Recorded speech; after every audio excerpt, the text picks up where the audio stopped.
evening, everybody, and a warm welcome to Fireside Chat here in South Africa in the Sabi Sands on Friday evening. And it is hopefully going to be quite an interesting one for all of you. And for those of you who haven't been following us, we actually raised some money to help rhinos and obviously the plight that's actually facing them at the moment. And that is being dehorned to actually send the horn off through the horn trade, basically. And joining me this evening, I do have two very special guests with me.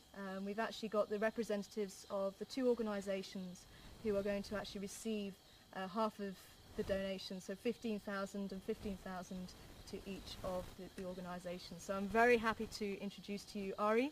So welcome to Ari, who's from the Rhino Orphanage, and we're going to be going on to that as well. And to Philip from the Sabi Sands. Thank you very much for joining me. Well, it's actually the anti-poaching units that you're part of, isn't it? That's correct. Yeah. So I think, shall we dive straight in to actually tell people exactly what you guys are doing, why you're doing it, and hopefully try and raise a little bit more money, because I know there's people out there who are dying to actually send money but don't know who to send it to, obviously who to trust to send it to make sure it's going to do the right thing. So yeah, I just wanted to invite you guys to really tell us a bit about what you do, and as I say, I mean, I know you guys, we know the Sabi Sands, I know Ari from when I was a guide up in the Waterberg, so I do know the money is going to go to do what you guys are going to say it's going to do. So yeah, we'll go through a little bit about what you guys do and that sort of thing, and then I am actually going to write a blog on how you can send the money to the two organisations, and we do have a website as well.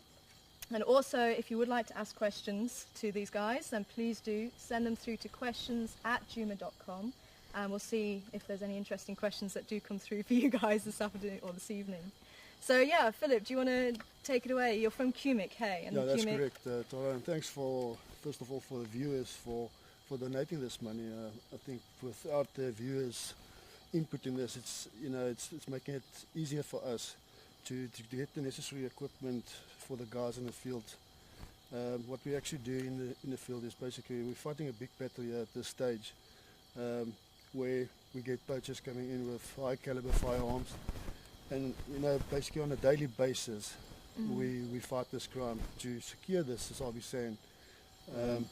And it can happen any time of the day or not, so we have to be vigilant out there and be proactive at all times, because as soon as you sit back, it's when things are happening. We're currently now on moving on half moon period, which is giving these guys an opportunity, because the field is light. Yeah. It's making it easier for these guys. So the equipment that we purchase with the donations and things like that is all to be secure the field rangers in the field, patrolling inside, and to protect our runners. Definitely. So yeah.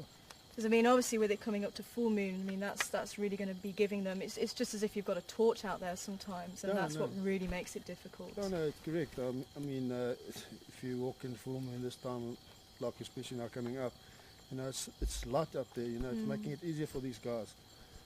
So yeah. Yeah, and obviously you're talking about the bulletproof vest, which was one of the piece of equipment that you guys requested. I mean, obviously it's a dangerous job out there, and obviously that's to protect your team, hey? Yeah, that's correct. I mean, we have to prepare ourselves against these poachers.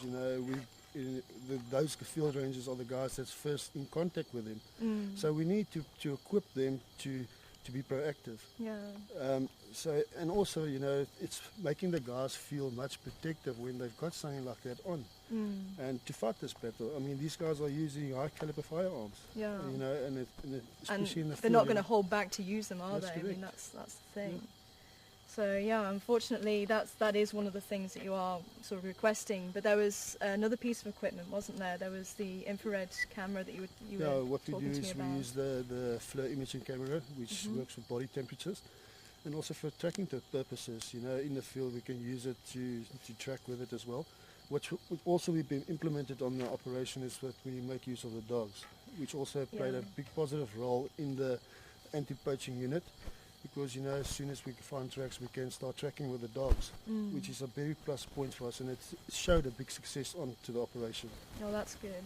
Now, I was just discussing with you earlier about what's your thoughts about using elephants, because that's sort of been discussed about, because obviously they've got a fantastic sense of smell.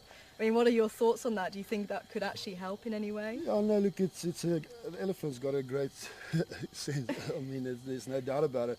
But you know, the elephant goes on its own. You know, how long is it going to take to get to where you want to get?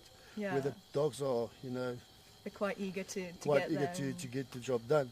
Yeah. So yeah, elephants are good, but I prefer the dogs to get the job done. Yeah, because I know Deervolt, who we were hoping was going to join us this evening, but he has a Weimaraner, isn't it? Weimaraner, yeah, and they're just eager to please. Yeah, So it does make the job a little bit easier. that's correct. Yeah.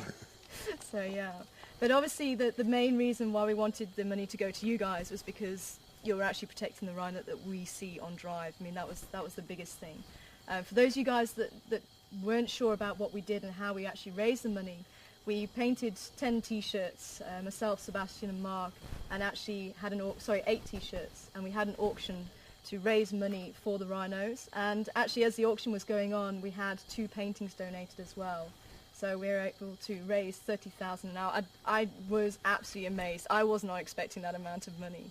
I mean, to actually have just from 10 items being sold to raise that amount is incredible. I mean, what is your thoughts on that? No, definitely. I mean, you know, it just shows you that there's people out there that's caring for our rhinos. I mean, by the rate that it's currently going, you know, the kids of the future is not going to be able to see these rhinos. And this is the battle that we're trying to fight, is to be proactive and to save these rhinos from stop rhino poaching. Yeah, and it's literally on the ground. I mean, obviously there's other people on the way up as the horn gets past to certain people, but obviously here on the ground we actually want to stop it right there and then. That's correct, and this is the only way that we're going to stop this war, is on foot. Yeah. Be proactive in the field. Yeah, and hopefully showing a presence so that hopefully it actually deflects them. Because you actually said you did have a couple of arrests, didn't you? No, that's correct. We had a couple of we had 3 incidents here on the Sabi Sand where we've made 6 arrests with firearms confiscated. Every single day, because it is a war, because you have to fight fire with fire. Yeah, you do. But it is a war that we cannot afford to lose. We can't lose this war. But really, these people do a magnificent job. Oh, definitely. I mean, really, to actually really. have 6 people arrested, I mean, definitely, and we definitely commend you for it. I mean, sure, we need to keep going with it. And that actually does bring me on to what you're doing, because you're on the other side of the spectrum sort of thing, and unfortunately Ari's actually going to be dealing with the casualties, basically, aren't you? Which, I don't know if you want to... See, in South Africa, we lose a rhino every 19 hours at the moment. Every 19 hours, a rhino is shot. Now, the big problem is that to most people, even in South Africa, it's just another statistic. You read in the newspaper, you watch the TV, it's now 330, it's 334, it's 340, and so it carries on. It's just a statistic. But once you stand next to a butchered rhino, and sometimes a little calf next to it, then you start facing reality. Then you face reality. And, you know, that's why I've always had this thing of, you know, stop rhino poaching. And I stood next to a rhino cow that was shot, and they shot her baby next to her as well, 3.5-month-old calf. They shot the little girl in the eye. And I stood there and I thought to myself, but what happens to the calves that's not shot? And we don't hear about that. Because you must remember, a rhino calf will not leave the mother's carcass. It sticks to it. And when they usually find it, it's totally dehydrated, it's severely traumatized, and usually it's severely injured as well. Because while they're hacking off the horn or chopping off the horn, this little calf is around the mother and it's in the way. So they slash it with pangas and hit it and whatever. Because sometimes they don't bother to shoot it because it It's doesn't. wasting a bullet, It's a waste of probably. money. It's a Yeah. waste of that round because it hasn't got a horn yet. Yeah. And that's why we decided that we're going to start a rhino orphanage. Will be the first dedicated rhino orphanage. I have to say, there are dozens of people in South Africa that does wonderful work every day in raising these little rhinos and helping them and putting them through a rehab process.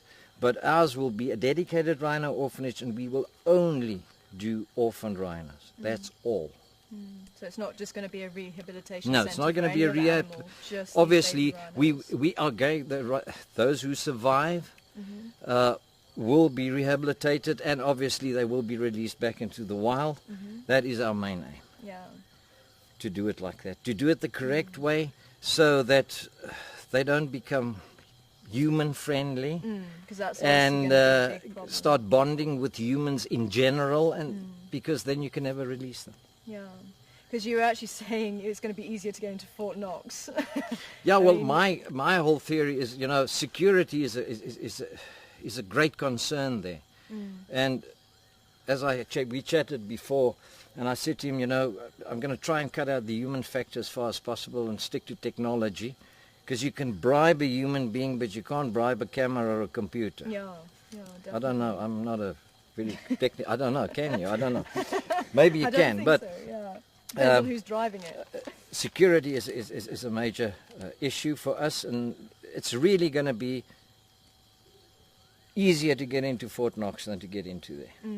Because, the whole thing is that rhino calf will have maximum of 2 handlers while it's there. Because obviously there will be a vet, full-time vet on site. So when the rhino reaches an age where we can release him, you cut the contact with those 2 humans, and he or she will never see them again in his life.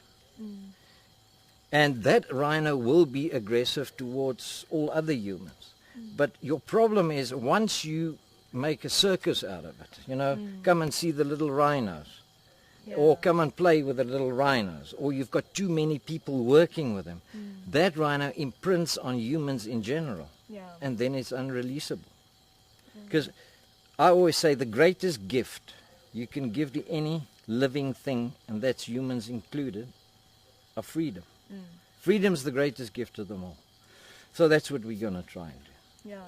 Now, has the building started yet? The outside pens are finished. We're now starting to build the overnight holding pens, which is buildings, and then obviously an ICU unit, clinic, and then all the back of house kitchens and storerooms, etc., etc. So it's a massive project.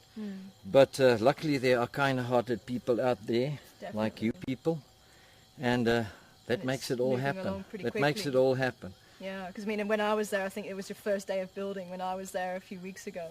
So it sounds like you've come on a long way already, which is... Yeah, we're trying. It is a massive project, but we try and push it hard as possible, because the mortality rate of the little calves at the moment, very, very high. It's very high. Because, you get this of a private rhino owner, the cow gets shot, the little rhino runs around. What do we do with it? They don't know. So they phone people, they phone the experts, they say do this, do that, they try it for 2 days, and then they start realizing, but this is full-time job. Yeah. And obviously a lot of them are severely injured. And obviously very traumatized. So we're going to try and really, really do it the right and correct way, and not turn it into a circus. Yeah. Definitely not. Obviously it's going to be a long-term project as well. It is a long-term project. What age are you looking that you're going to be taking in? Well, we will take in everything from premature till 18 to 24 months. Yeah, and then you'll be keeping it until Keeping up a release, you can start releasing between 2.5 and 3 years. You can release back into the wild. Yeah. And you can actually do it. It has been done. that cows that shot, that is in the last quarter of their pregnancy, you take the fetus out, put in an incubator and raise them. Sure. Now you've actually got the backing of Karen Trendler, haven't you? We've got the backing of Karen Trendler, which is an amazing lady, amazing lady. She's raised over 380 rhinos. Wow. She's raised over 70,000 wild animals in her life. Wow. She is the That planet's is- fundi. She is unbelievable, and she's 100% in this project. Obviously, she will handle all the training of the staff and etc. And obviously, she will be involved because your critical part is to get to that little calf. Yeah. To get to it as quickly as possible. So what we will do is we will fly her in, obviously with our vet as well, fly her in so they can stabilize the little animal and then take it back to the orphanage. So she's critical. She's really critical. Sure. I mean that's brilliant that she's actually on board. with Yeah, that. no. It actually, when I walked away from that carcass, and I decided, come hell or high water, I'm going to do this. I phoned her because I didn't know where to start. So I phoned her and said, Karen, I'm going to tell you something very weird, and I want to start a rhino orphanage. So she said, what? She said, I just walked out of a meeting with all the major role players in the whole national strategy of anti-rhino poaching. And they said to her, go out and find a place to start an orphanage. So, Sure. it just worked out So, and it literally was perfectly. just as she was walking out. Yeah, That it is worked incredible. perfectly. Yeah, Wow. it was great. So it is obviously meant to be. It is obviously I meant to hope be. so. Yeah. I hope so. And I definitely hope that you're going to be able to do it. I'm sure you will be able to make it work and really help those babies. I mean, sure. I just hope there isn't that many that you need to help. I mean, Unfortunately, there is yeah, about 2 a it's- week 2 a week, sure. And obviously they're The going to moment. come in from from everywhere. From yeah, everywhere. from everywhere. sure. So you got quite a lot on your hands then. Sure. But yeah, and definitely, I mean, without this going ahead, I mean, there wouldn't be anywhere for these rhinos to go. So that's really definitely another commendable position that you're in there, and to actually come up with that idea and to really see it through. And I think definitely, No, we'll make it work. It has to work definitely, because definitely. we have to do it. Yeah, We've got no choice. We have to do it. definitely. And actually, I just want to give you something because obviously we're going to do bank transfers to you guys, and I'm actually going to be giving you the bank details. And there is a website for the Sabi Sands if you'd like to donate. I think Mark's going to put that up now. It's www.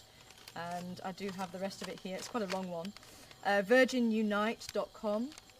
virginunite.com/fundraiser/ all in capital letters, and then for the rhino. So / after that. So it should be on your screen now. So hopefully you can take that down.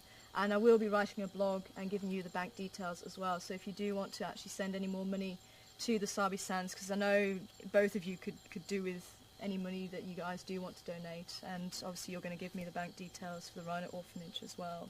And actually you were talking about something else that you were wanting to use for the Sabi Sands. Do you want to fill us in on a little bit of that as well? Because it is, got a little owl just flew in here. I don't know if you're going to be able to see it, Sab, it's just lit up. You see the barred owlet just sitting on the branch there. Sorry, he's just coming in to say hello. Oh, that's a shame, but he's coming in to have a look. But yeah, sorry, if you'd like to tell us a bit about what the equipment is and how that's going to help you. Tara, what we're looking at currently is we're looking at the radar system that will be deployed on the Sabi Sand, which will cover 15 kilometers, all 360 around on the Sabi Sand, which means when any person enters the... So are you able just to speak just a little bit louder? Okay, yeah, so what we want to do is we want to put a radar on the Sabi Sand, which means it will cover 15 kilometers right around the reserve on a 360, which means when any person enters, it will detect those people, which we're able to respond immediately, And which will help us a lot. Yeah, definitely. And you actually hopefully going to be able to be there before anything happens. That's correct. But obviously that's... The time frame will be less because we can immediately respond to the area, and we can start following up on it. Because I mean, what are the problems you're actually facing at this point? I mean, to actually see somebody going in, it's a difficult situation, isn't it? So Yeah, it is. I mean, these guys come day, night, doesn't matter. I mean, early hours, that's like I said earlier to you, that we need to be 24 hours out there. And, you know, it's like we are patrolling out there, but as soon as we pass, these guys are entering. You don't know when now they are planning. And this is where the community needs to come to the, you know, to the table and say, listen, you know, we got information for you. We got these guys out there. We need to get the information from them because they are sitting with a lot of value information. But unfortunately, we need to pay those people for positive information. And these are all the things that's helping us to give these people money towards information. yeah, and obviously that information is going to be vital. I mean, if you can just get a little tip, Absolutely. that can just be vital and save a life, basically, or save two. I mean, if it's a female with a calf, I mean, definitely. So, 100%. yeah. But obviously that equipment doesn't come cheap. No, it doesn't. I mean, Yeah. it's costing it's costing a lot of money, and you know, Yeah. we want to implement it, and hopefully we'll be able to do it. Well, I hope so too, hey, I really hope so too. Just going to find out if we have any questions from the audience. As I say, if you do have any questions, then... Oh, we do, okay. Sure we do. Alrighty, well, I'll tell you what, I shall hand over the certificates just before we do take some questions, just because this is just to show everybody that the money is going to be going through. This is the first one. So this, if you want to put it up on the wall or whatever, it's just basically to tell everybody that the viewers helped to donate 15,000 Rand to help the anti-poaching patrol unit here in the Sabi Sands. So that's going to be going to you guys. Oh, okay, for just in case anybody came in a little bit late, we have Philip, who is actually going to be accepting this certificate on the behalf of the Sabi Sands Anti-Poaching Patrol Unit. Thank you very much, Donna. Thank And you the very viewers much for as well. joining us here, Philip. And this one for the Rhino Orphanage to, you said you've got a wall of fame, hey? So it's going to be put up on the wall of fame for the rhinos, for the orphanage. So if any of you do come to South Africa and you go to the Waterberg and Entebbe, then you can actually see this certificate up there as well. So thank you very much, Ari. Thank you very much, Tara. So we will be giving you guys Wonderful. that money, and while you're admiring the certificates, I'll have the first question coming through in the ear. Good. So let's fire away there, Mark.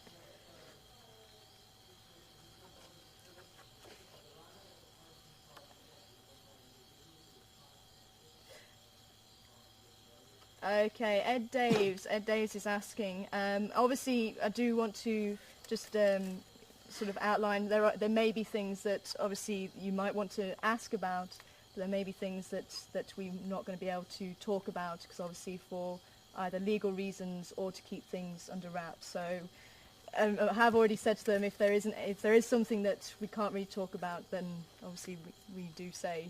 So we'll see how this one goes. But Ed Daves wants to know about the rhino that was poached here in the Sabi Sands. Was it an individual or was it a syndicate? Because obviously that's one of the big things that we're facing here at the moment, isn't it? Tara, I mean, we're looking at a lot of people that's unemployed out there. And that's the problem that we're facing at this stage. I mean, it's so easy to approach these people and also to let them get involved in this poaching. Yeah, no, it was a syndicate. Yeah. I mean, obviously the other problem is because the poor people are being approached, unfortunately they do have to make ends meet, and I think this is sometimes where we do forget that side of the fence. You know, if someone comes up to you and says, okay, you can make this much money by doing this, and the guy thinks, oh well, I can support my family, and that is part of the problem. That's why I said in the beginning, it's all about money. There's just too much money involved. I mean, the guy that shoots earns an amount that covers 6 years' salary for him. I mean, it's massive. It's massive. But that's nothing compared to what the people right at the top. Right are at gonna the be top, making, and that's it's frightening. It's ridiculous. frightening. It really is ridiculous. Sorry, Mark.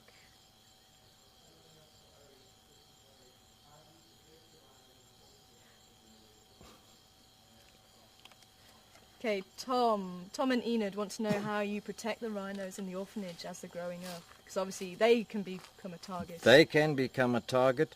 That is why he just spoke about the radar system. We're going to put state-of-the-art security in there. It will be easier to get into Fort Knox, I'm saying it again, than to get into the orphanage. It will be state-of-the-art And also you said security. you're actually going to restrict the access. It's going to be absolute restrict. It's cut out the human error, the human factor, technology. Obviously, you have to have guards. We'll have armed guards. It will be, but we'll have everything from no man's lands. We're not going to put landmines in it. We're not allowed to. I'd like to do it, but we're not allowed to. But yes, it will be. They will be protected like you cannot believe, and nobody will know where they are. Yeah. That's going to be one of the biggest secrets of them all. Yeah. Where's the Rhino orphanage? We don't know. Yeah. No, that's it. Because it's not obviously going to be on site at Entebeni, so. It's actually going to be a fly-free area as well. Nobody, Brilliant. no helicopters, no aeroplanes will be allowed to fly in that area. Oh, fantastic. So, yeah, I think we've got another question coming through.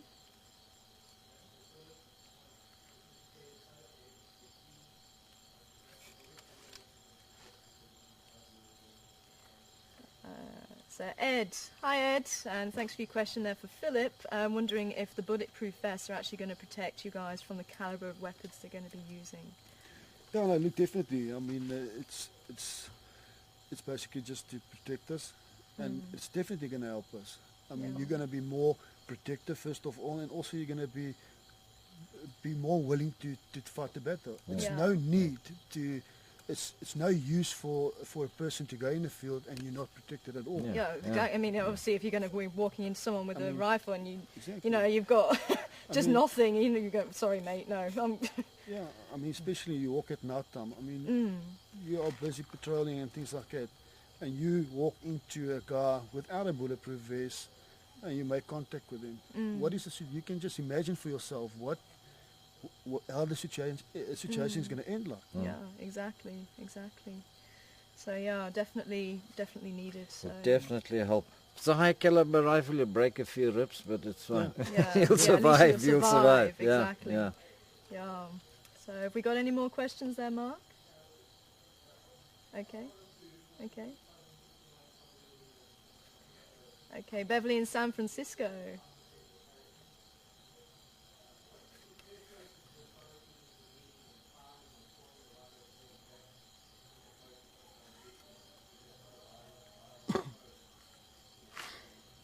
I don't know if you guys are hearing that coming through there. Did you hear that? A little bit, I know. Okay, you might just have to condense that a little bit, Mark, because there was quite a lot to take in there. Sorry, Bev. So, okay, it's in the intervention.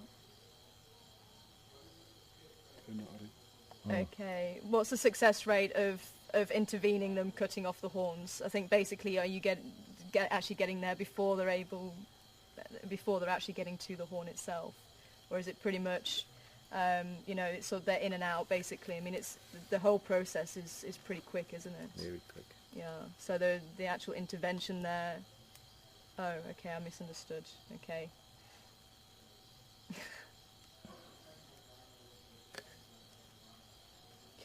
Oh, okay, sorry, yeah. Okay, now I understand. Okay, so actually cutting off the rhino horns before the poachers actually get to it, so dehorning the rhino basically. How successful is that? Sorry, if I can chip in here, Beverly, I know there's a big debate going on about this whole thing of dehorning rhino. If you dehorn a rhino, you start interfering in its natural being. You start interfering in its social structure. Where that rhino is with large predators like lions, it can't protect itself and its calves against the lions. And the problem is they still shoot the rhinos that were dehorned, because the theory in the Far East is now that the piece of horn that's inside the skull is the strongest medicine for this new miracle cure for cancer.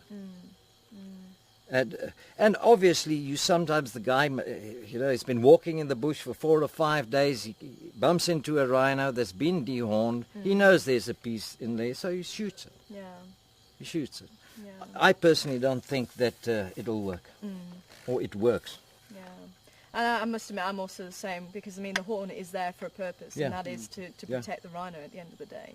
So, and there has been actually cases, I think they've tried in the past, and they actually found 2 or 3 years later the rhinos actually died because they couldn't defend themselves against other rhinos and obviously the predators as well. I don't know if you agree with No, I fully agree with you. Yeah. So, but I think, yeah, as I say, it is, as you say, it's a debate. There are people on the other side of the fence that say it's going to save them, and yeah, so I think it is. It's one of those. It might save a life here and there. Guy comes and says, okay, get information. Yes, there's 4 rhinos on this private farm, but they are dehorned. So it's not worth it, so we go to another place. But they've shot so many dehorned animals, it's unbelievable. Yeah. So what is the use for dehorning the rhinos? They still get shot. Yeah, exactly. And you actually have to put the animal through the stress of actually being put in sedation. Dehorning and all that. Yeah, and then obviously waking up going, what on earth has just happened to my horn? Yeah.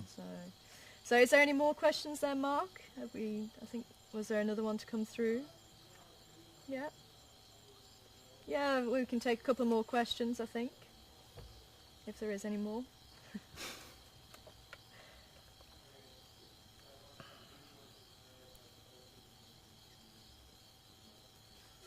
Oh, okay. That's a good idea. Thanks, Judy. Yeah, I think we could possibly do that. Judy wants to know if I can distribute the posters that I've given you so she can give them to her class and other people. So if you guys are fine with that, then 100%, awesome. wonderful. Yeah, I'll be doing that. I'll be sending it. So if anybody does want a copy of the 2 posters that I did, then just send your emails through to tara@juma.com and I'll be able to send those off to you as well. So, okay. I think, is there any more to come through?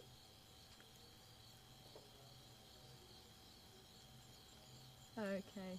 Alrighty, well thank you so much for all your questions there, everybody. And guys, thank you so much for making the journey over here. I know Ari came from, it's about 7 hour drive, hey? Yeah, with these roads, gosh, yeah, definitely. But, and also yourself, thank you very much for coming and chatting to us and for filling us in on what you guys do, because as I say, you guys do such a wonderful job, and definitely the guys out there are definitely singing your praises and thanking you, and so yourself as well, Ari, for setting this up. It sounds brilliant, and I do wish you all the luck with that as well. And here's hoping that we can actually win this war, and we definitely, will win this guys, get the message out there, raise awareness, sign petitions, do whatever you can. We really need to put pressure on as many people as possible to save these animals before they leave us, basically. But if you would like to join us again, then please do. Tomorrow morning, 5:30 Central Africa time, we're going to be heading out on our live safari, so do join us then. But from myself, Ari... Can I say last thing? Yeah, sure, go Can for I? it. Sorry, where's the director? I think on behalf of myself and Philip, thank you very much, Tara, for the privilege to be here. And to everybody out there, to all your viewers, thank you so much. We thank you from the bottom of our hearts, because we know we're fighting a war every single day. But it helps to know that there's people out there that really care. And they do. That really care. Definitely. And thank you so much for the donation. You can't believe how it helps. This will go into the building fund to start building the ICU and the clinic. And, you know, the one girl that works for me, you know her very well, she's a good friend of yours, wrote a poem called The Baby Rhino's Prayer. I don't know if you've ever read it. No. It's incredible. It's unbelievable. I can't remember the whole thing. But the end of it says something like, please God, send me an angel, a human, to save my life. And all I can say to all your viewers, each and every one of you, you are all angels. Thank you very much, because with your donation, you definitely have saved a baby rhino's life, and with your donation to Philip, you've saved an adult rhino's life. Thank you very much. Thank you very much. Yeah, thanks guys. So definitely on that note, thank you so much everybody, and for those of you who would like to add your donations, then I will be sending the blog out, and please do, let's keep this up, definitely. But as I say, thank you very much from the crew, Sebastian behind the camera, Mark in Final Control, Ari, Philip, thanks again for joining me, and we'll see you again tomorrow. Bye everybody.